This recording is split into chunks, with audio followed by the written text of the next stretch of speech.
वक्रतुंड महाकाय सूर्यकोटी समप्रभ निर्विघ्नं कुर्मे देव सर्व कार्येषु सर्वदा. माझे गुरु विजय जकातदार सर, सर, सर्व विद्यार्थी वर्ग, सर्वांना सादर प्रणाम. जेव्हा आपण असं म्हणतो की शास्त्रामध्ये फलादेशाच्या अभ्यासाच्या वेगवेगळ्या पद्धती आपल्या ऋषीमुनींनी, पूर्वसुरींनी आपल्या समोर मांडल्या. आता या वेगवेगळ्या पद्धतींचा अभ्यास करत असताना या ज्या सगळ्या पद्धती आहेत, तर या पद्धती आपण फलादेशामध्ये निश्चितपणे वापरत असतो. आता ज्या वेळेला अष्टक वर्ग ही पद्धत आहे किंवा अष्टक वर्गाच्या माध्यमातून फलादेश करता येतो का? का फक्त अष्टक वर्ग पद्धतीचा वापर हा ग्रहांचा म्हणजे गोचरीनी होणारे जे परिणाम आहेत, हे परिणाम बघतानाच त्याचा ग्रहांचा विचार करण्याकरता करायचा आहे का? असा प्रश्न हा बराच वेळेला अभ्यासकांच्या मनात येत असतो. आपण अष्टक वर्ग पद्धतीने जेव्हा त्याचा पूर्ण अभ्यास करतो, त्या पद्धतीने कुंडली सोडवतो, तर या पद्धतीने म्हणजे कुंडलीचा फलादेश देणं आणि त्याच्या कालनिर्णयापर्यंत जाणं, म्हणजे गोचरीनेही विचार करता येणं आणि दशांचाही विचार करता येणं, अशा सगळ्या पद्धतीने या पद्धतीचा आपण वापर करू शकतो. आता अष्टक वर्ग पद्धतीमध्ये काय? तर अष्टक वर्ग पद्धतीची आपण एक बेसिक तोंड ओळख करून घेऊया. म्हणजे आपण कसा विचार करणार आहोत हे याचा थोडासा अंदाज येईल. आता अष्टक वर्ग पद्धतीमध्ये या पद्धतीमध्ये ज्या वेळेला फलादेश द्यायचा आहे, इथं ग्रहांना महत्व आहे आणि या ग्रहांचा महत्व करताना अष्टक वर्ग म्हणजे 8 घटक महत्वाचे ठरतात. रवी ते शनी हे 7 ग्रह आणि 8वा घटक म्हणजे लग्न बिंदू. हे 8 घटक आपल्या जीवनावरती प्रभाव टाकत असतात. आता मग या पद्धतीमध्ये काय, की जन्म लग्न कुंडली मांडल्यानंतर प्रत्येक ग्रह आपण विशिष्ट भावामध्ये म्हणजे जन्माच्या वेळेला आकाशात ज्या राशीत आहे आणि ती रास जन्म कुंडलीमध्ये ज्या भावात पडलेली आहे, तिथं आपण प्रस्थापित करतो आणि आपली कुंडली तयार होते.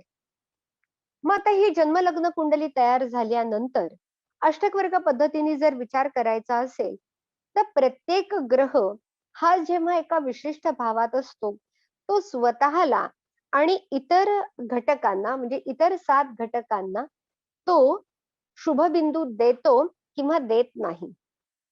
आणि शुभबिंदू देतो किंवा देत नाही याचं गणित करून आपल्याला म्हणजे प्रत्येक ग्रह हा स्वतःला आणि इतर ग्रहांना शुभबिंदू देतो किंवा नाही याचा विचार करून आपल्याला 12 भावांचे गुण मिळतात. आता बघा की ज्या वेळेला एखादी व्यक्ती येते आणि असं म्हणते की अरे याच्या जीवनामध्ये खूप छान आहे, माझ्या जीवनामध्ये नाहीये. हिच्याकडे ही एक विशिष्ट गोष्ट आहे ती माझ्याकडे नाहीये. असा प्रत्येकाच्या मनामध्ये अनेक प्रश्न असतात, अनेक वेळेला विचारही येत असतात. मग असा जेव्हा आपण विचार करतो, तर अष्टक वर्गाच्या माध्यमातून जेव्हा आपण बघतो, तर नियतीने आपल्याला देताना इथं सगळ्यांची समान भाव ठेवलेला आहे. म्हणजे काय, की आपण जन्माला येताना प्रत्येक जण 337 शुभबिंदू घेऊन आलेलो आहोत. असं कुठेही कुणाच्याही कुंडलीत नाही, की अरे माझ्या कुंडलीत ती शुभबिंदूंची संख्या कमी आहे आणि दुसऱ्या कुणाच्या तरी कुंडलीमध्ये किंवा त्याच्याकडे जास्त आहे. तर हे 337 शुभबिंदू आपण हे सगळे जण घेऊन येत असतो. म्हणजेच काय, की हे जे शुभबिंदू आहेत, हे शुभबिंदू हे सगळ्यांना सारखे. मग हे जे सारखे शुभबिंदू आहेत, आपण सगळेजण हेच एक समान शुभबिंदू घेऊन आलेलो आहोत. मग त्याची जी विभागणी मात्र झालेली आहे, ही विभागणी मात्र ही वेगवेगळी आहे. आणि ही विभागणी जी झाली त्यालाच आपण म्हणतो नियती, त्यालाच आपण म्हणतो डेस्टिनी, कारण ती आपल्या हातात नाही.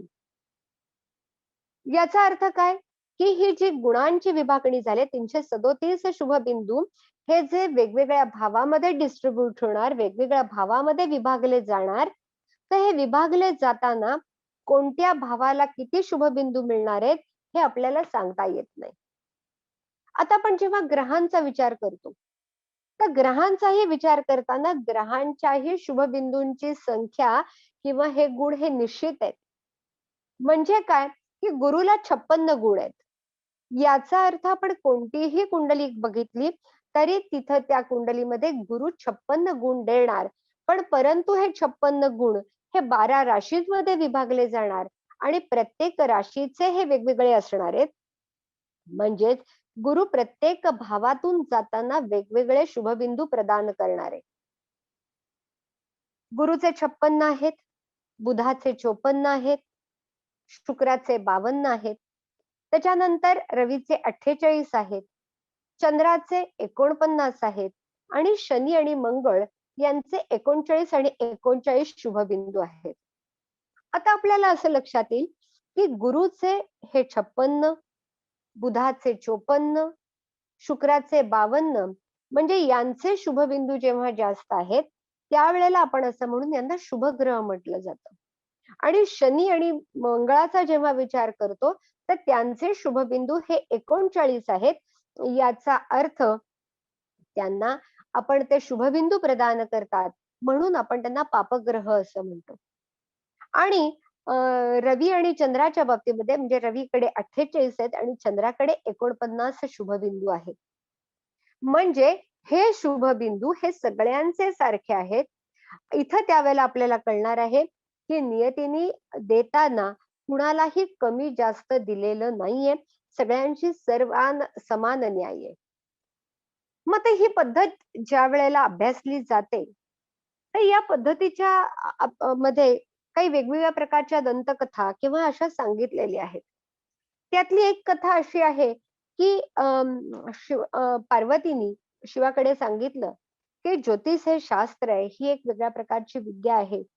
तर सर्वसामान्य लोकांना समजेल, सगळ्यांना तिचा सहजपणे वापर करता येईल अशी आणि जी प्रत्येकाला वैयक्तिक मार्गदर्शक होईल अशी ज्योतिषशास्त्राची एखादी सोपी पद्धत ही मला सांगा, की ज्याचा उपयोग हा पृथ्वी लोकातील सर्वसामान्य लोकांसाठी करायचा आहे.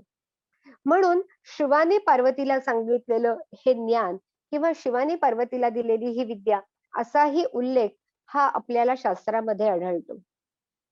त्यामुळे या पद्धतीचा वापर किंवा आपण सहजपणे करू शकतो. मग आता दुसरं काय आहे, की लक्षात ठेवा, की याचा वापर करणं हा एक जसा भाग असला, तरी याचे जे नियम आहेत किंवा ते हे सगळे नियम हे आपल्या वैदिक ज्योतिषशास्त्राच्या म्हणजे ज्याला पारंपरिक ज्योतिषशास्त्राच्याच बेसवरती आधारित आहेत. म्हणजे तेच शास्त्र धरून, तेच नियम धरून इथं विचार केलेला आहे. म्हणजे 12 भावांची कारकत्व असतील, ग्रहांची कारकत्व असतील, फलादेशाचा विचार करण्याची पद्धत असेल, तर या सगळ्या गोष्टी या म्हणजे अष्टक वर्गाच्याही माध्यमामध्ये तशाच आहेत, सेम आहेत. पण परंतु इथं जे सगळं महत्व आहे, हे संपूर्ण महत्व हे गुणांना दिलेलं आहे.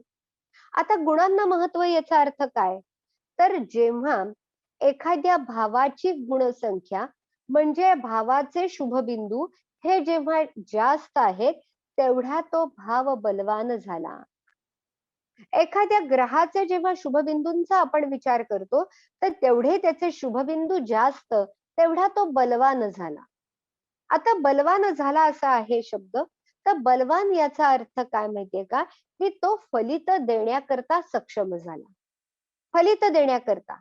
म्हणजे जेव्हा आपण असं म्हणतो, की एखादा विशिष्ट भाव बलवान झाला, मग हा भाव कसा बलवान होणार? तर हा भाव बलवान होताना भावांमध्ये काही शुभबिंदू येणार आहेत.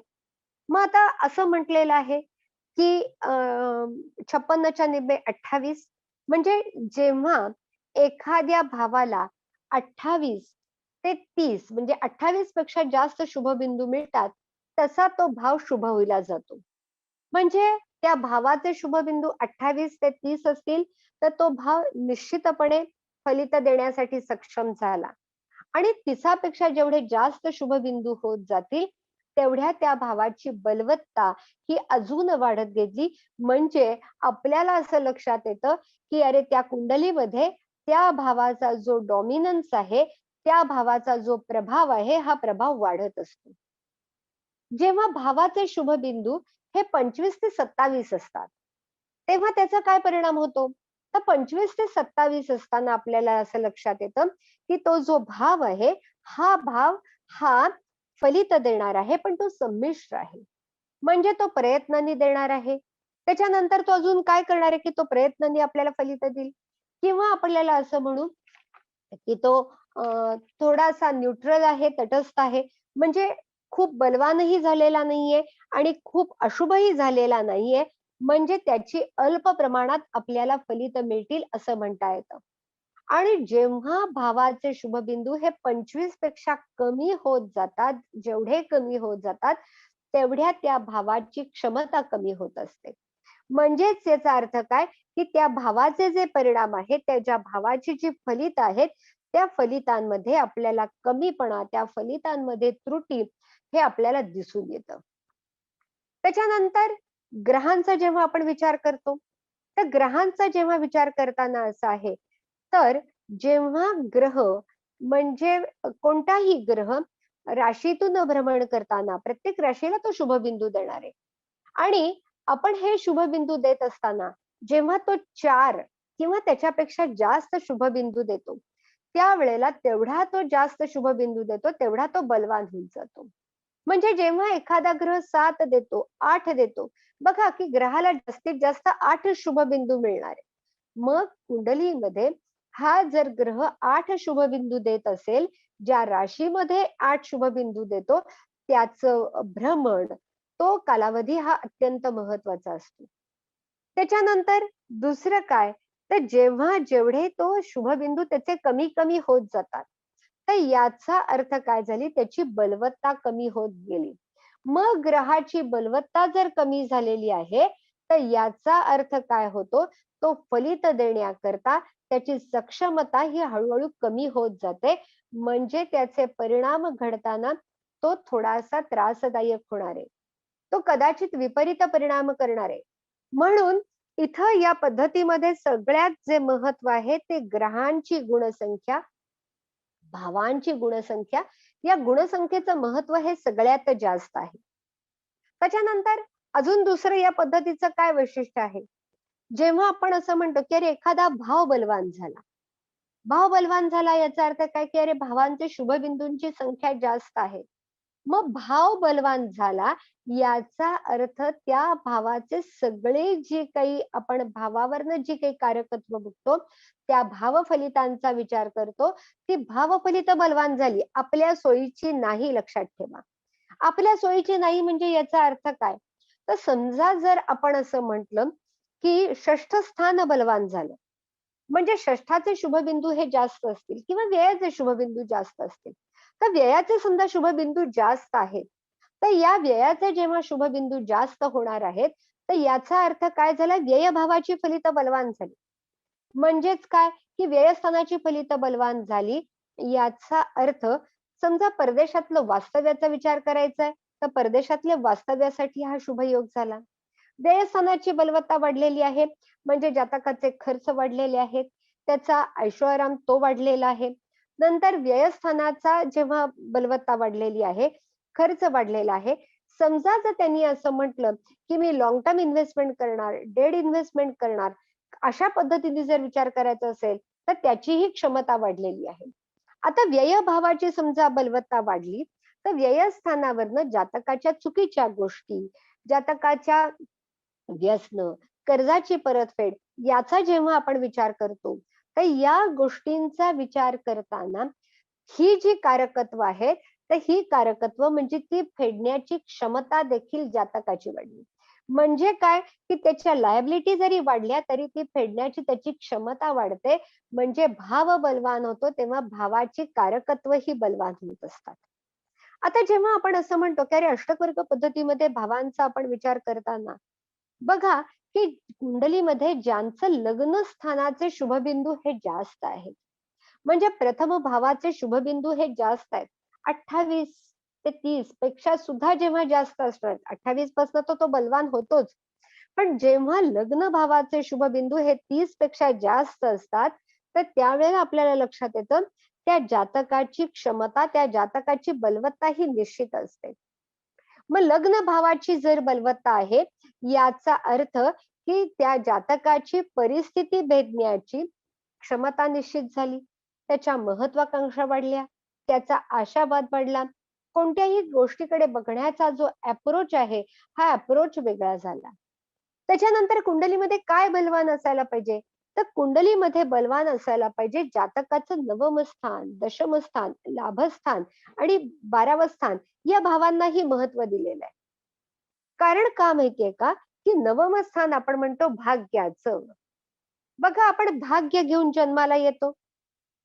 दशम स्थान काय आहे? कर्माचं. म्हणजे जर एखाद्याला असं म्हटलं, की माझं भाग्य श्रेष्ठ का माझं कर्म श्रेष्ठ?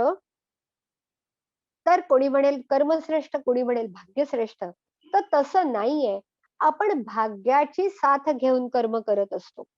म्हणजे भाग्य जेवढं आहे, तर भाग्याची साथ कारण दशम स्थानाच्या मागे पहिलं नवम स्थान येतं. म्हणजे आपण भाग्याची साथ घेऊन कर्म करत असतो.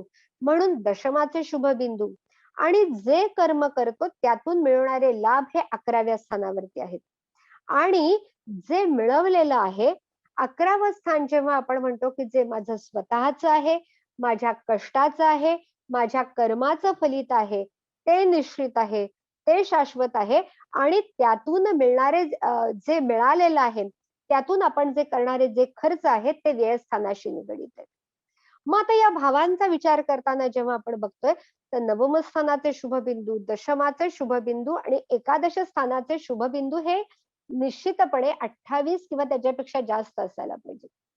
जेव्हा एका कुंडलीचा साधारणही दर्जा आपण बघतो, तर बघा लग्न भावाचे शुभबिंदू बघा. लग्न भावाची शुभ संख्या चांगली आहे. नवमाचे नवमापेक्षा दशम बलवान आहे. दशमापेक्षा एकादश बलवान आहे. त्यावेळेला त्या जातकाचा ग्राफ हा आपल्याला करिअरचा ग्राफ हा एक वेगळ्या पद्धतीने दिसत असतो. आणि काय आहे, की जे लाभस्थानाचे शुभबिंदू आहेत आणि त्यापेक्षा म्हणजे आपण जे कमवलेलं आहे, जे आपण मिळवलेलं आहे, आपल्याकडे जे आहे, जे वाहतं पाणी आहे, कारण 11वं स्थान वाहतं पाणी आहे, त्याच्यापेक्षा कमी आपले एक्सपेन्सेस व्हायला पाहिजे. त्याच्यापेक्षा आपण कमी खर्च केला पाहिजे, म्हणजे लाभापेक्षा, लग्न स्थानापेक्षा व्ययस्थानाचे शुभबिंदू हे निश्चितपणे कमी असायला पाहिजे. म्हणजे या पद्धतीने आपण कुंडलीचा विचार करतो. आता ज्या वेळेला वैवाहिक जीवनाचा विचार करायचा आहे, मग हा वैवाहिक जीवनाचा विचार कशा पद्धतीने करायचा? किंवा कसं बघायचं? तर हे बघताना काय आहे, तर आपल्याला जो आपल्या वैदिक पद्धतीचा, पारंपरिक पद्धतीचा जो अभ्यासाचा बेस आहे, जे लॉजिक आहे, त्याच पद्धतीने विचार करायला पाहिजे. कारण काय माहितीये का, की कोणत्याही एका विशिष्ट भावावरनं किंवा कोणत्याही एका भावावरनं आपल्याला संपूर्णपणे त्या भावफलिताचा अंदाज देता येत नाही. त्याच्यासाठी आपल्या शास्त्रकर्त्यांनी काय सांगितलंय हो? त्याच्यासाठी आपल्या शास्त्रकर्त्यांनी सांगितलेलं आहे, की जेव्हा कोणत्याही एका भावफलिताचा आपल्याला विचार करायचा आहे, त्यावेळेला तो विशिष्ट भाव घ्या. त्या विशिष्ट भावावरती परिणाम करणारा काही भाव आहेत. त्या भावाला प्रतिसाद देणारे, त्या भावाला पूरक ठरणारे भाव आहेत, त्याचा विचार करायला पाहिजे. त्याच्यानंतर त्या भावाला विरोध करणारे काही भाव आहेत, त्याचीही स्थिती विचारात घेतली पाहिजे. कारण काय माहितीये का, की जसं आपल्याला पूरक असणारं, अनुकूल असणाऱ्या भावांची स्थिती ही महत्वाची आहे, परिणाम करणाऱ्या भावांची स्थिती महत्वाची आहे, तर त्या प्रश्नाला, त्या भावाला विरोध करणाऱ्या भावांची स्थिती महत्वाची. मग त्या भावांच्या स्थितीचं म्हणजे काय? तर प्रश्न लक्षात ठेवा, की प्रश्न ज्या भावाचा आहे, मग तो भाव आपण निश्चित करतो. म्हणजे आपला प्रश्न विवाहाचा आहे, म्हणून सप्तम भाव आला. मग सप्तम स्थानावरनं आपण वैवाहिक जीवनाचा आढावा घेतो, वैवाहिक जीवनाचा विचार करतो.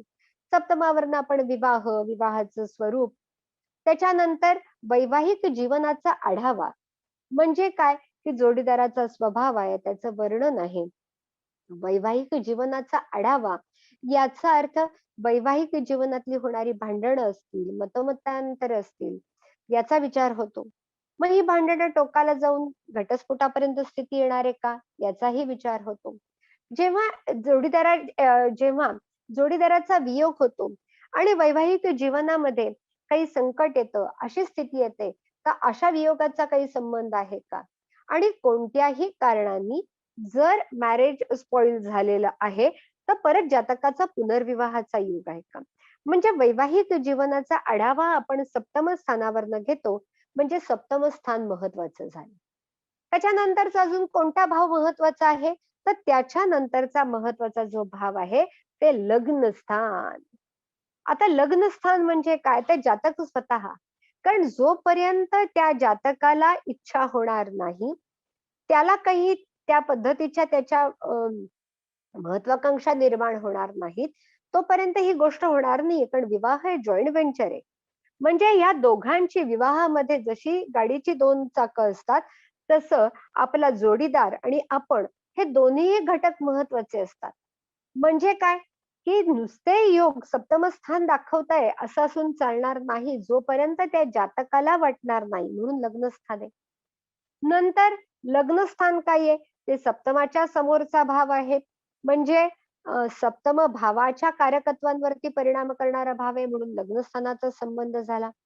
द्वितीय स्थान काय आहे? कुटुंब वृद्धी आहे, फॅमिली एक्सपान्शन आहे. एका सदस्याची घरामध्ये वाढ आहे. नंतर पुढे आपण संततीच्याही वेळेला कुटुंब वृद्धी म्हणतो. म्हणजे जातकाची वंशवेल पुढे जाणार का नाही याचाही विचार करताना द्वितीय स्थान आहे. म्हणजे विवाह होताना द्वितीय स्थान हे कुटुंब वृद्धी म्हणून काम करतं. आणि विवाह झाल्यानंतर ते सप्तमाचं अष्टम होतं. म्हणजेच ज्या वेळेला वैवाहिक जीवन कोणत्यातरी कारणाने संपुष्टात येतं, त्यावेळेला हे द्वितीय स्थान हे सप्तमाचं अष्टम स्थान म्हणून काम करतं. आणि परत जर ते संपुष्टात आलेलं आहे आणि परत तो पुनर्विवाहाचा विचार करायचा आहे, तर त्यावेळेला परत द्वितीय स्थान हे पुनर्विवाहासाठी सज्ज होतं, कारण ते कुटुंब वृद्धी म्हणून काम करतं. म्हणून द्वितीय स्थान हे वैवाहिक जीवनामध्ये अत्यंत महत्वाचा रोल प्ले करणारं स्थान आहे, लक्षात ठेवा. म्हणून द्वितीय स्थान आहे. त्याच्यानंतर अजून काय, की आपण त्यावेळेला आपल्या पारंपरिक पद्धतीमध्ये विचार करताना असं म्हणतो, की सप्तमाचं भाग्य कारण कोणत्याही भावाचं जे भाग्यस्थान आहे आणि कोणत्याही भावाचा पंचम स्थान, हे जे 2 भाव आहेत, तर त्या भावाला खऱ्या अर्थाने प्रतिसाद देतात. कारण त्यांच्याच माध्यमातून तो एक विशिष्ट त्रिकोण तयार होत असतो.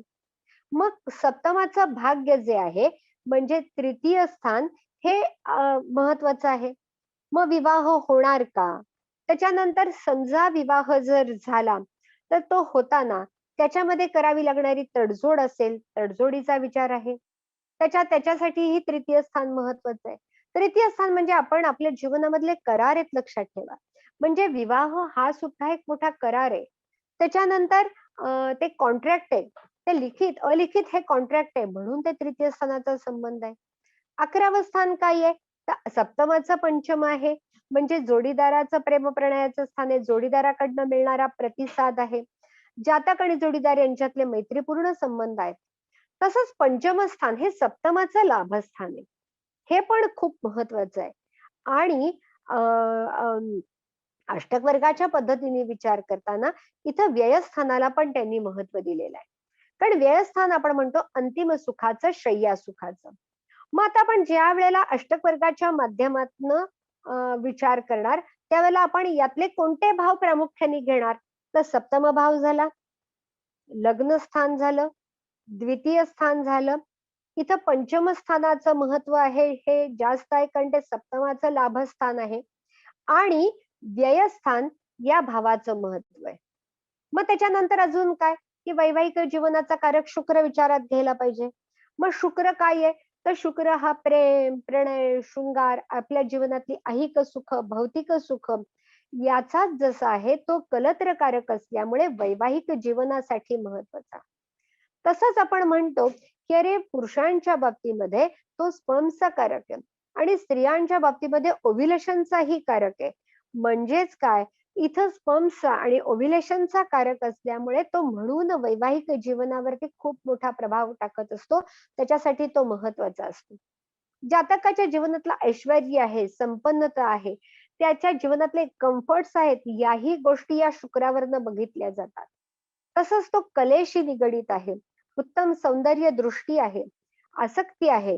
तर या सगळ्या गोष्टी या शुक्राशी निगडीत आहेत. त्यामुळे शुक्र महत्वाचा. मग आता आपण काय विचार करायचा आहे? तर आपण विचार करताना अष्टकवर्गाच्या पद्धतीने विचार करताना आपण असं करणार, की आपण जे भाव निवडले, भाव निवडले म्हणजे काय, की सप्तम स्थान, लग्न स्थान, द्वितीय स्थान, पंचम स्थान, व्यय स्थान या भावांच्या शुभ बिंदूंची संख्या बघणार. या भावांची गुणसंख्या काय? या भावांचे शुभबिंदू किती आहेत? या भावांचे शुभबिंदू हे अत्यंत महत्वाचे ठरतात. आता या भावांचे शुभबिंदू काय आहेत? आता बघा, या भावांच्या जेव्हा शुभबिंदूंचा आपण विचार करतो, ते एक आपल्याला काहीतरी इंडिकेशन देत असतात. त्याच्यानंतर दुसरं काय बघायचंय? तर दुसरं असं आपण बघायचंय, की वैवाहिक सुखाचा कारक जो शुक्र आहे, हा शुक्र मूळ कुंडलीमध्ये, जन्म लग्न कुंडलीमध्ये ज्या राशीत आहे, त्या राशीमध्ये त्यांनी किती शुभबिंदू दिलेले आहे. कारण त्या ग्रहाची बलवत्ता ही खूप महत्वाची आहे. म्हणजे कुंडलीमध्ये शुक्राची असणारी बलवत्ता ही खूप महत्वाची असते. म्हणजे काय, की जसं आपण म्हणतो, की अरे वैवाहिक जीवनाचा विचार करताना शुक्र कोणत्या भावात आहे, हे महत्वाचं आहे. शुक्राबरोबर कोणते ग्रह आहेत, हा एक विचार महत्वाचा आहे. शुक्राशी कोणत्या ग्रहांचा शुभ अशुभ योग होतोय, हाही योग महत्वाचा आहे. मग याच विचार करून आपण अष्टक वर्गाच्या माध्यमातून करणार आहोत. मग काय होतं बघा, की वैवाहिक जीवनाचा विचार करताना जर आपण असं म्हणणार असू, की वैवाहिक सुखाचा कारक शुक्र हा अष्टक वर्गाच्या पद्धतीने विचार करताना तो षष्ठ स्थानात आहे. मग आता षष्ठ स्थानातला शुक्र कोणत्याही पद्धतीने विचार करताना षष्ठ स्थानातला शुक्र हा वैवाहिक जीवनासाठी आपण अनुकूल मानत नाही. तो निश्चितपणे प्रतिकूल परिणाम करतो, कारण तो सप्तमाच्या व्ययस्थानात पडतो आणि षष्ठ स्थान रोगस्थान आहे. बघा, जसं आपण म्हणलं शुक्राचा हार्मोनशी संबंध आहे. मग काय आहे, की ते स्पर्म्स असतील किंवा स्त्रीच्या बाबतीमध्ये ओव्ह्युलेशन असेल, म्हणजे तो आरोग्यावरही निश्चित परिणाम करतो आणि तो वैवाहिक जीवनावरती परिणाम करतो. अष्टम स्थानातला शुक्र, अष्टम स्थानातला शुक्र चांगला, पण परंतु तो त्रिक स्थानात आहे, लक्षात ठेवा. व्ययस्थान हे शुक्राचं स्थान आहे, कारण अंतिम सुखासाठी शय्या सुखाचा विचार करताना कालपुरुषाच्या कुंडलीमध्ये मीन राशीमध्ये शुक्र उच्चीचा होतो. पण जर वैवाहिक सुखाच्या दृष्टिकोनातून आपण विचार करणार असू, तर शुक्र षष्ठात आहे, अष्टमात आहे आणि द्वितीयात आहे. आणि हा जर शुक्र हा पापग्रहांच्या बरोबर असेल, पापग्रहांच्या संबंधात असेल, म्हणजे काय, की आता बघा, आपण जेव्हा असं म्हणतो, की शुक्राच्या आजूबाजूलाच कायम रवी हा असतोच. मग हा शुक्र अस्तंगत असेल, शुक्र वक्री असेल, शुक्र स्तंभी असेल, शुक्र या प्रतिकूल भावामध्ये शत्रू राशीत आहे, तो निचीचा आहे आणि तो पापग्रहांच्या संबंधात आहे, तर तो दुर्बल झाला असं आपण म्हणतो. म्हणजे तो निश्चितपणे दूषित आहे. मग हा दूषित शुक्र हा वैवाहिक जीवनावरती परिणाम करणार. मग अष्टक वर्गामध्ये आपल्याला अजून काय दिसून येतं, की हा जर शुक्र असा भावपरत्वे, रासपरत्वे हा दूषित स्थितीत आहे आणि त्याचे शुभबिंदू जर कमी आहे, म्हणजे जर 4 पेक्षा शुभबिंदू देतोय, तो निश्चितपणे वैवाहिक जीवनावरती प्रतिकूल परिणाम करणार, त्याच्यामध्ये काहीतरी कमीपणा आणणार. शुक्र केंद्र कोणात आहे? लाभस्थानात आहे आणि त्याची शुभबिंदूंची संख्या, गुण हे निश्चित जास्त आहेत. तर हा शुक्र हा वैवाहिक जीवनावरती निश्चितपणे चांगल्या पद्धतीचं काम करतो. व्ययस्थानात शुक्र चांगला असं जरी आपण म्हणत असलो, तरी सुद्धा त्याचे गुण महत्वाचे आहेत. त्याच्याशी होणारे इतर ग्रहांचे शुभ अशुभ योग हे खूप महत्वाचे आहेत. जर शुक्राचा मंगळाशी संबंध आहे आणि हा मंगळाशी संबंध असेल आणि शुक्र जर अशुभ स्थितीत थोडासा अजून असेल, म्हणजे भावपरत्वे किंवा रासपरत्वे असेल, तर जातकाच्या जीवनामध्ये आपल्याला निश्चितपणे वैवाहिक जीवनामध्ये काही म्हणजे इव्हेंट्स हे प्रामुख्याने किंवा ठळकपणे दिसून येतात. कुंडलीमध्ये चंद्र शुक्र एकत्र आहेत, चंद्राबरोबर शुभ ग्रह आहे, म्हणजे गुरुसारखा ग्रह आहे, बुधासारखा ग्रह आहे किंवा शुक्रावरती गुरुची दृष्टी आहे. अशा स्थितीमधला शुक्र हा निश्चितपणे चांगला परिणाम करतो आणि त्याचे जर गुण निश्चित चांगले असतील, तर आपल्याला वैवाहिक जीवनावरती जसा त्याचा परिणाम दिसणार आहे, तसंच शुक्राची जी इतर कारकत्व आहेत, ऐहिक सुख, भौतिक सुख, ऐश्वर्य, संपन्नता याही दृष्टिकोनातनं तो महत्वाचा ठरतो. अजून आपण तिसरं काय बघायचंय? तिसरा सगळ्यात महत्वाचा घटक आहे सप्तमेश, जो वैवाहिक सुखाच्या स्थानाचा स्वामी आहे. म्हणजे जसं आपण शुक्राचा विचार केला, की शुक्र मूळ कुंडलीमध्ये कोणत्या भावात आहे, त्याची स्थिती तपासली, त्याचा दर्जा बघितला आणि शुक्राचं अजून एक बघायचं आहे, म्हणजे त्याची गुणसंख्या जशी आपण बघितली, तसंच शुक्रानी या सप्तम स्थानात जी रास आहे, म्हणजे सप्तम भावाला, लग्न भावाला, द्वितीय स्थानाला म्हणजे द्वितीय भावाला, पंचमाला, व्ययाला किती गुणसंख्या दिलेली आहे, म्हणजे त्या राशीतून जाताना त्याचे शुभबिंदू किती आहेत, हेही खूप महत्वाचं आहे. म्हणजे काय, की शुक्राची मूळची स्थिती आणि शुक्राने या भावातनं जाताना दिलेले त्याचे शुभबिंदू याचा एकत्र विचार करायचा आहे. तिसरा जो महत्वाचा घटक आहे, जो सप्तमेश. मग सप्तमेश आपण बघणार आहोत. मग सप्तमेश काय बघणार आहोत, की सप्तमेश मूळ कुंडलीमध्ये ज्या राशी भावात आहेत, त्या राशी भावाला दिलेले ज्यांनी शुभबिंदू किती आहेत, त्याची बलवत्ता काय, त्या राशी भावाला त्यांनी किती शुभबिंदू दिले, हे महत्वाचं आहे. त्याचे आपण गुण बघणार आहोत त्या राशी भावाचे. म्हणजे मूळचा जर सप्तमेशाचा दर्जा चांगला असेल, जसं आता आपण शुक्राचा विचार केला, तो खूप महत्वाचा, तो खूप महत्वाचा, तो महत्वाचा. त्याच्यानंतर सप्तमेशानी सप्तम स्थानाला, लग्न स्थानाला, द्वितीयाला, पंचमाला या भावाला, व्यय स्थानाला दिलेले शुभबिंदू हेही खूप महत्वाचे असतात. म्हणजे याचाही एकत्र आपण विचार करणार. आता ज्या वेळेला बघा, की जसं आपण मगाशी म्हटलं, की नवम स्थानाचे, दशमाचे, एकादश भावाचे आणि व्ययस्थानाचे आपण शुभबिंदू बघितले. मग आता काय आहे, की जेव्हा आपण विचार करतो, तर कोणत्याही भावापासून येणारा 8वा भाव आणि कोणत्याही भावापासून येणारा 12वा भाव हे खूप महत्वाचे असतात. कारण ते काय आहे माहितीये का, ते खऱ्या अर्थाने त्या भावाला विरोध करणारे भाव आहेत. आता बघा, की जर सप्तमाचा आपण विचार करतोय, वैवाहिक जीवनाचा विचार करतोय, तर सप्तमाचे शुभबिंदू आणि व्ययाचे शुभबिंदू याचं समजा आपण कंपॅरिझन केलं. जर असं झालं, की सप्तमाचे शुभबिंदू हे खूप कमी आहेत, म्हणजे 25 पेक्षा कमी आहेत आणि द्वितीयाचेही शुभबिंदू हेही खूप कमी आहेत. म्हणजेच काय, की 25 पेक्षा जास्त कमी आहेत. मगाशी म्हणलं तसं, की 25च्या पुढे 25 ते 27 हे न्यूट्रल आहे. हे संमिश्र आहे, हे थोड्या प्रयत्नांनी देणार आहे, अल्प प्रमाणात फलित मिळणार आहेत. 28 पेक्षा पुढे जसं जसं जास्त जाईल तो बलवान झाला. मग हे दोन्ही भावांची गुणसंख्या कमी आहे, तर तिथं आपल्याला निश्चित दिसेल जातकाच्या वैवाहिक जीवनामध्ये खऱ्या अर्थाने काहीतरी मेजर पद्धतीत प्रॉब्लेम होणार आहे, हे आपल्याला बघायला मिळणार आहे. समजा असं झालं, जर सप्तमापेक्षा द्वितीयाचे शुभबिंदू जास्त आहेत, मग काय आहे, की सप्तमापेक्षा द्वितीयाचे शुभबिंदू जास्त आहेत आणि सप्तमाचे कमी आहेत.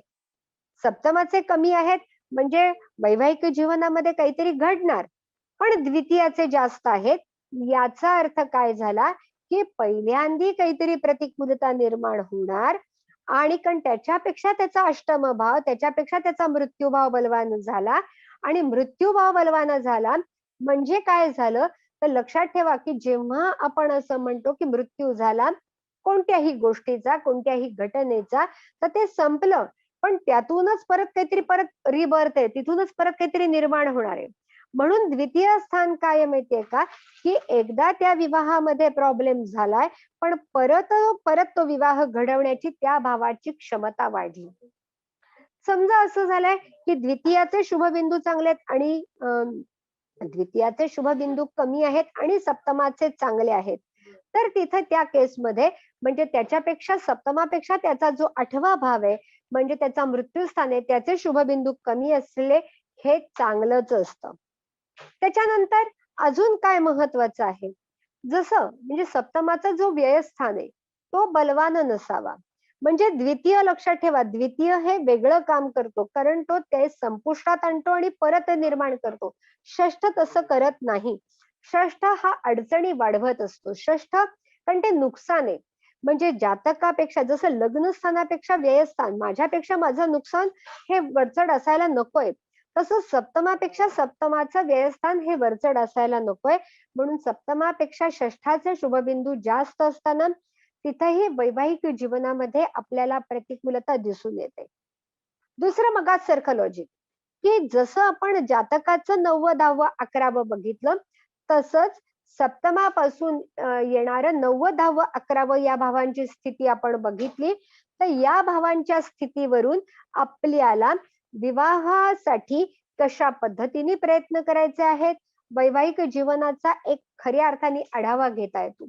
आणि तसाच अजून एक बघायचा आहे, की शुक्रापासून लक्षात ठेवा, शुक्र आपल्या कुंडलीमध्ये ज्या भावात आहे, त्या भावापासून येणाऱ्या 9व्या, 10व्या आणि 11व्या भावाचे जे शुभबिंदू आहेत, हे शुभबिंदू आपण जर तपासले, तर आपल्याला जातकाचं वैवाहिक जीवन कसं असणार आहे, याचा एक अंदाज येणार आहे. अजून काय कळणार आहे, तर शुक्र ऐश्वर्याचा कारक आहे. शुक्र ऐहिक सुखाचा आहे, भौतिक सुखाचा आहे. म्हणजे याही दृष्टिकोनातून जातकाला जीवनामध्ये काय काय मिळू शकणार आहे, तर याचा आपल्याला निश्चितपणे अंदाज घेता येतो. आता आपण एक कुंडली बघूया. आपल्या समोर एक वैवाहिक जीवनासाठी जी कुंडली आपल्याला अभ्यासायची आहे. या जातकाच्या बद्दल सांगते.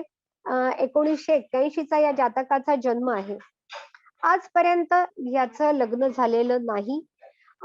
5 मार्च 1981 जन्मवेळ दुपारी 3:32 15:32 कोपरगावचा याचा जन्म आहे. आता या जातकाची थोडक्यात माहिती सांगते, की अजूनपर्यंत या जातकाचं लग्न झालेलं नाहीये, विवाह झालेला नाहीये. ही व्यक्ती एम-एस झालेली आहे. एका मल्टीनॅशनल कंपनीमध्ये ही गेली अनेक वर्ष म्हणजे 20-22 वर्ष फॉरेनमध्ये आहे.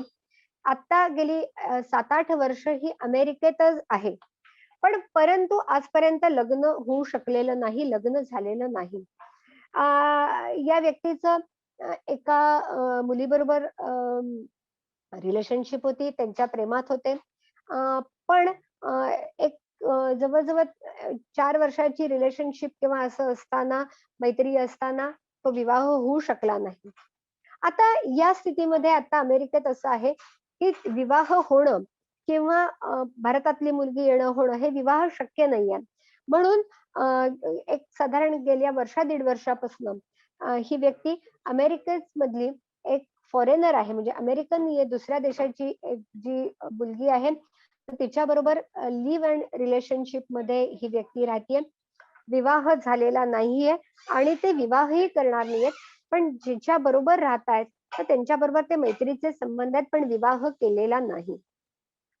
आता आपण अष्टक वर्गाच्या माध्यमातनं जेव्हा विचार करणार आहोत, बघा की अष्टक वर्गाच्या माध्यमाचे नियम आपण बघू.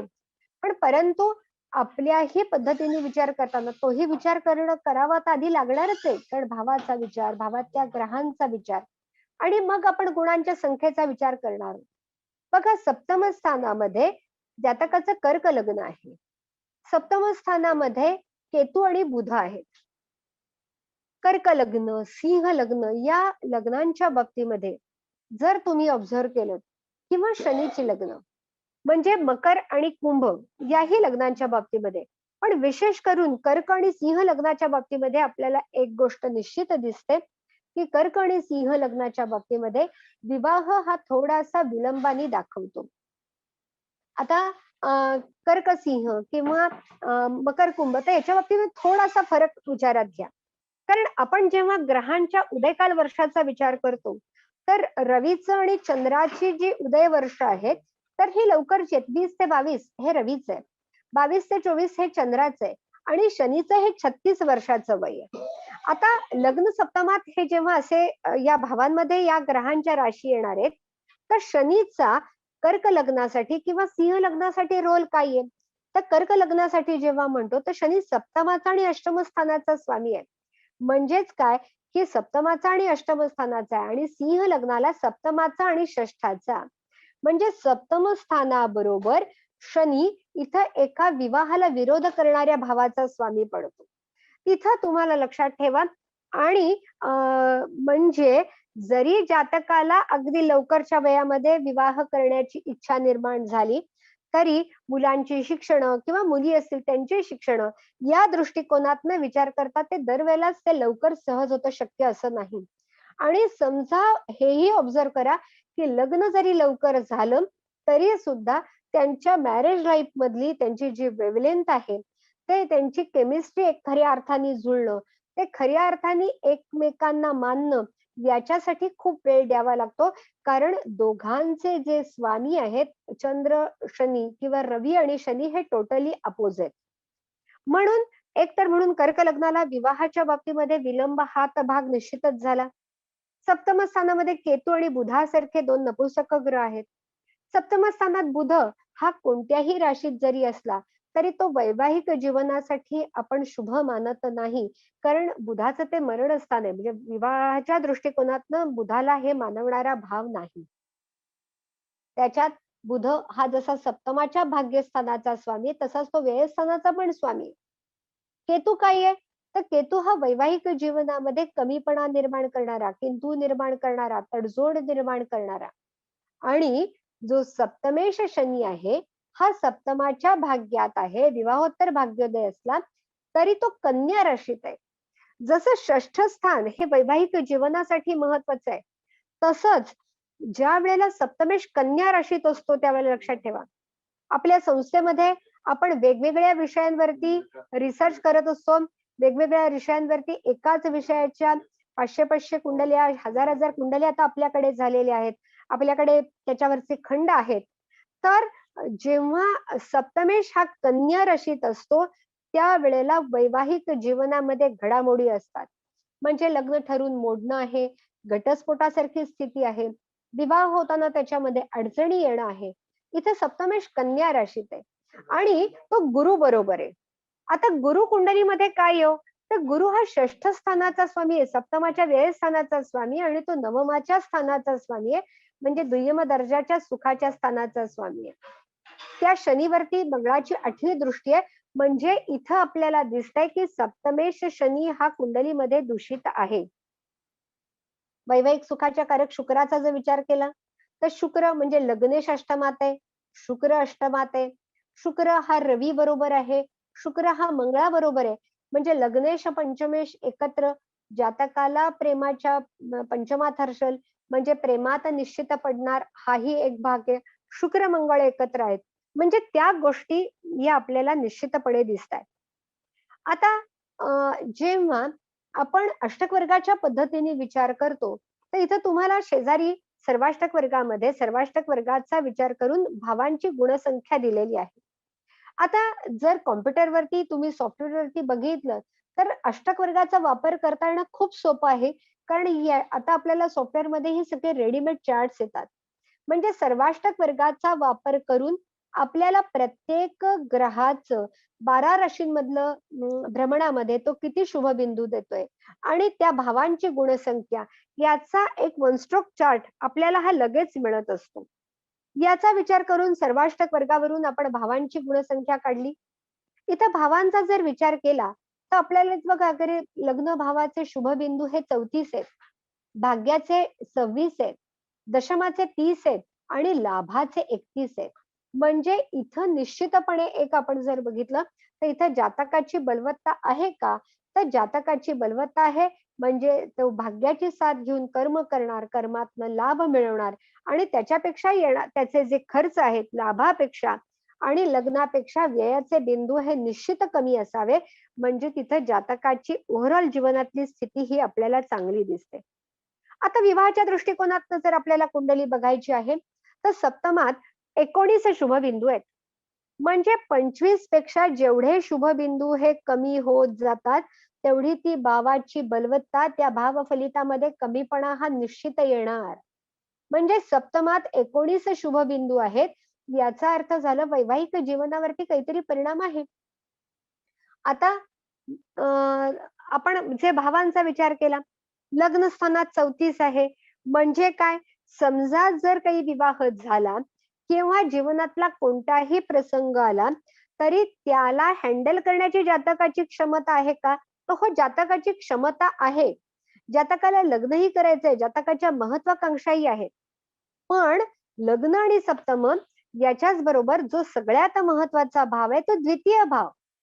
इथं जर तुम्ही बघा की द्वितीयाला किती शुभ बिंदू आहेत, तर द्वितीयाला फक्त 22 शुभ बिंदू आहेत. म्हणजे इथं सप्तमाचे आणि द्वितीयाचे दोन्ही भावांचे शुभ बिंदू हे अत्यंत कमी आहेत. म्हणजे वैवाहिक जीवनामध्ये काहीतरी गडबड आहे आपल्याला दिसेल. त्याच्यानंतर पंचमाचे जेव्हा बघतोय, तर पंचमामध्ये 31 शुभबिंदू आहेत.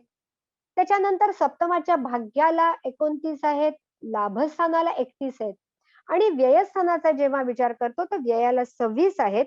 म्हणजे अगदी काही कमी नाही, पण न्यूट्रल स्थिती आहे, हेही आहे. पण सप्तम आणि द्वितीय हे 2 महत्वाचे. मग त्याच्यानंतर आपण घेतला शुक्र. आता शुक्र कुंभ राशीत आहे, अष्टम स्थानात आहे. आता जर या शुक्राचा आपण मगाशी म्हणलं तसा विचार केला, की शुक्र मंगळाबरोबर आहे, तो रवी बरोबर आहे, चंद्र शुक्र एकत्र स्थिती आहे, हा योग चांगला झाला. पण परंतु तो रवी बरोबर आहे, मंगळाबरोबर आहे. आणि जेव्हा शुक्राचे आपण शुभबिंदू बघितले, म्हणजे याचा एक ॲव्हरेज घेण्याकरता, याचा विचार करण्याकरता एक छोटासा तुम्हाला लक्षात येण्यासाठी चार्ट केलेला आहे. कारण सर्वाष्टक वर्गाचे नुसते शुभबिंदू जर तुम्ही बघितले, तर आपण नक्की त्यातला वापर काय करायचा आहे हे कळू नाही शकणार. मग आपण काय बघितलं, की शुक्र जन्म लग्न कुंडलीमध्ये कुंभ राशीत आहे, तर कुंभ राशीला त्यांनी किती शुभबिंदू दिले? तिथं 3. बघा, की मूळच्या त्या ग्रहाची क्षमता कमी आहे. म्हणजे वैवाहिक सुखाचा विचार करताना शुक्राचे शुभबिंदू हे 4 किंवा त्याच्यापेक्षा हे निश्चित जास्त असायला पाहिजे. तिथे 3 शुभबिंदू आहेत.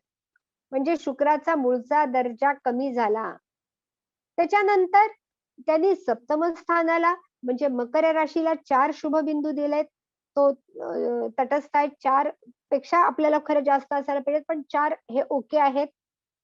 सिंह राशीमध्ये इथंही तुम्हाला दिसेल, की कुटुंब वृद्धीच्या स्थानामध्येही त्यांनी फक्त 3 शुभबिंदू दिलेत. ही गुणसंख्या कमी आहे. पंचमात 4 दिलेले आहेत आणि लग्न स्थानामध्ये मात्र 7 शुभबिंदू दिलेले आहेत. इथं त्याची बलवत्ता आहे. आणि व्ययामध्ये जेव्हा आपण बघतो, तर व्ययामध्येही परत 2 शुभबिंदू दिले. म्हणजे इथं निश्चितपणे वैवाहिक जीवनावरती जातकाचा काहीतरी परिणाम होणार, हा आपल्याला भाग दिसून येतो. मग याचा एक ओव्हरऑल अंदाज घेण्याकरता शुक्रानी वैवाहिक सुखाचा विचार करताना त्याचं जर आपण ॲव्हरेज काढलं, तर आपण किती भाव घेतलेत? तर 6 भाव घेतलेत. तर 22ला 6 ने भागलं, तर त्याचे 3.6 6 येते सरासरी. 4 सुद्धा ॲव्हरेज येत नाही. म्हणजे इथं शुक्र निश्चित कमी झाला. पण याचं ॲव्हरेज काढताना महत्व मात्र परत तुम्हाला दिलेलं आहे. सप्तमाचं आणि द्वितीयाचं महत्व, त्याच्या खालोखाल व्ययाचं महत्व, हे महत्व हे सगळ्यात जास्त आहे. सप्तमेश शनीचा विचार केला. सप्तमेश शनी कन्या राशीत आहे. त्यांनी तिथं त्याला 3 शुभ बिंदू दिलेले आहेत. त्याच्यानंतर मकर राशीमध्ये म्हणजे शनीने सप्तमाला 4 दिलेले आहेत. सिंह राशीमध्ये 3 दिलेले आहेत. वृश्चिक राशीमध्ये म्हणजे सप्तमाच्या लाभस्थानामध्ये 4 दिलेले आहेत. त्याच्यानंतर कर्क राशीमध्ये म्हणजे लग्न स्थानामध्ये आपण जर बघितलं, तर तिथंही त्यांनी 7 शुभबिंदू दिलेले आहेत आणि मिथुन राशीमध्ये 2 आहेत. म्हणजे इथंही आपण जेव्हा विचार करतो, तर इथंही विचार करताना त्याचे जे शुभबिंदू आहेत, हे शुभबिंदूंची जेव्हा आपण बघणार आहोत, इथंही सरासरी ही तशाच पद्धतीने आपल्याला दिसेल. त्याच्यानंतर भावांचे जेव्हा शुभबिंदूंचा विचार करणार आहोत, भावांचे शुभबिंदू, तर आपण भावांचे शुभबिंदू घेतले, त्याचंही ॲव्हरेज काढलं, तेही 28 नाहीये. म्हणजे इथे जातकाच्या जीवनामध्ये वैवाहिक सुखात निश्चितच काहीतरी प्रॉब्लेम आहे, हे आपल्याला बघायला मिळतंय. मग आता काय केलं, की जातकाचा विवाह नाही झाला. पण आपण असं म्हटलं, की त्यांनी आता एका मैत्रिणीबरोबर लिव्ह इन रिलेशनशिपमध्ये राहायला सुरुवात केली. इथं जेव्हा तुम्ही बघताय, तर इथं काय आहे, की सप्तमाच्या भाग्यात, सप्तमाच्या दशमात आणि सप्तमाच्या लाभात खरंच चांगले शुभबिंदू आहेत. म्हणजे त्याची तिथं स्थिती आहे. पंचमाचे 31 आहेत आणि जर जेव्हा तुम्ही बघताय, तर लाभाचे 31 शुभबिंदू आहेत आणि सगळ्यात महत्त्वाचं म्हणजे लग्न स्थानाचे 34 शुभबिंदू आहेत. म्हणजे इथं शुक्रानी लग्न स्थानालाही दिलेले शुभबिंदू जास्त आहेत. म्हणजे जातकाचा विवाहात न अडकता त्यांनी मैत्रिणीबरोबर लिव्ह इन रिलेशनशिप सारखा निवडलेला पर्याय हा योग्य आहे का? तर हा पर्याय हा निश्चितपणे योग्य आहे. अजून एक याच्यातली एक गोष्ट महत्वाची, की जेव्हा तुम्ही शुक्र बघताय, तर शुक्रापासून 9व, 11व स्थान बघा. तर शुक्राचं 9व, 11व स्थानाचा गुणसंख्येचा विचार करताना शुक्राच्या दशम स्थानामध्ये, नवम स्थानामध्ये तूळ रास येते. तर तुळेचे 26 शुभ बिंदू आहेत. दशमात 31 आहेत आणि लाभात 42 आहेत. म्हणजे मी मगाशी म्हटलं तसं, की त्या व्यक्तीची स्वतःची ऐश्वर्य संपन्नता म्हणजे भारतामध्ये 2-2 घरं आहेत. आता अमेरिकेत घर घेतलेलं आहे. आर्थिकदृष्ट्या कारण 20-22 वर्ष कायम सतत परदेशात राहिलेली आहे. म्हणजे फायनान्शियल दृष्टिकोनातनं ही शुक्रांनी संपन्नता दिली. या शुक्राने या सगळ्या गोष्टी प्रदान केल्या. पण कमीपणा कशात आला? तर कमीपणा आणताना ज्यावेळेला आपण विचार करणार आहोत, तर इथं कमीपणा आणताना वैवाहिक सुखासाठी आणला. जर सप्तमाचं व्ययस्थान तुम्ही बघितलं, तर इथं सप्तमाच्या व्ययस्थानामध्ये म्हणजे षष्ठ स्थानामध्ये 42 शुभबिंदू आहेत. इथे शुभबिंदू सगळ्यात जास्त षष्ठाला शुभबिंदू मिळालेले आहेत.